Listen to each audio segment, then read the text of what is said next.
Réaction de l'Union de patriotes congolais, UPC, contre le rapport mi-parcours du groupe d'experts des Nations Unies sur la RDC.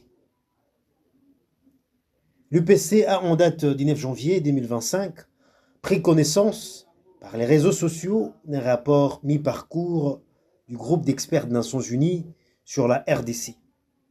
S'il faut accorder une moindre authenticité à ces rapports, celui-ci surprend par son contenu dès lors qu'il est censé être le fruit d'une profonde investigation de personnes érudites appelées à éclairer la lanterne du Conseil de sécurité des Nations Unies dans la prise de grandes résolutions pour l'humanité entière.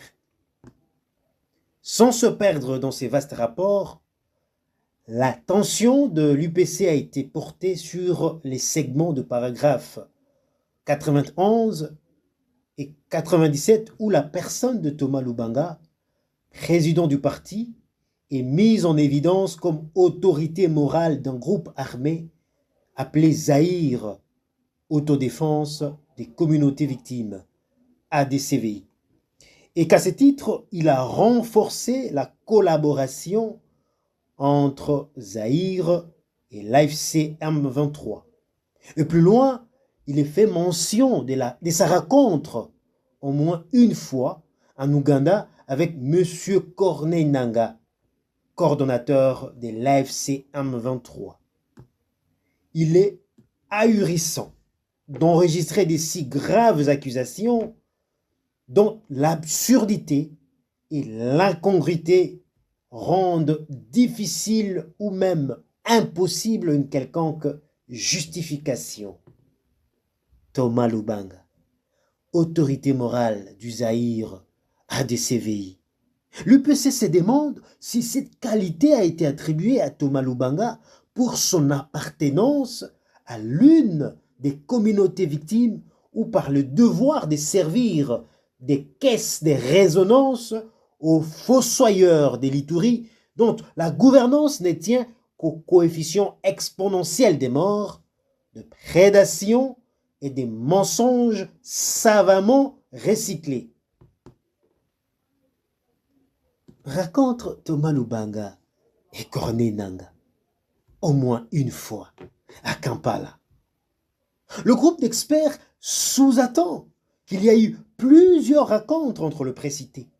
Curieusement, pour une seule rencontre, ce groupe d'experts est incapable d'en déterminer la date, les lieux précis et les conclusions.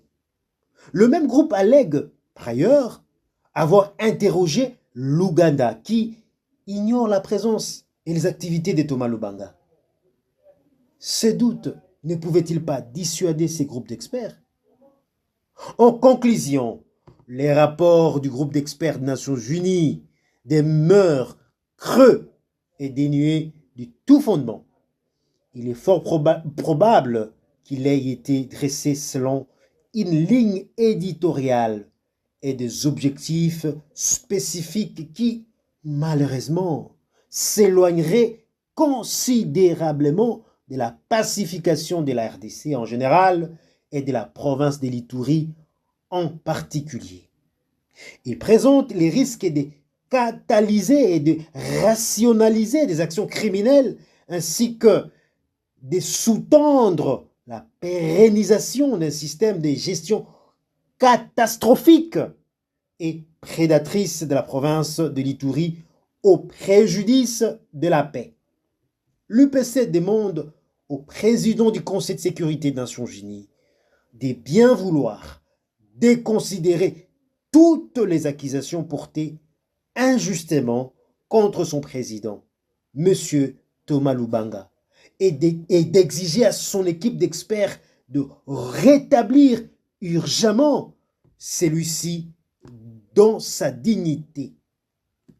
L'UPC déplore que son président ait été jeté en pâture par des personnes porteuses d'un prestigieux étendard de la plus grande institution internationale à travers un piètre rapport dépourvu d'honorabilité et de professionnalisme.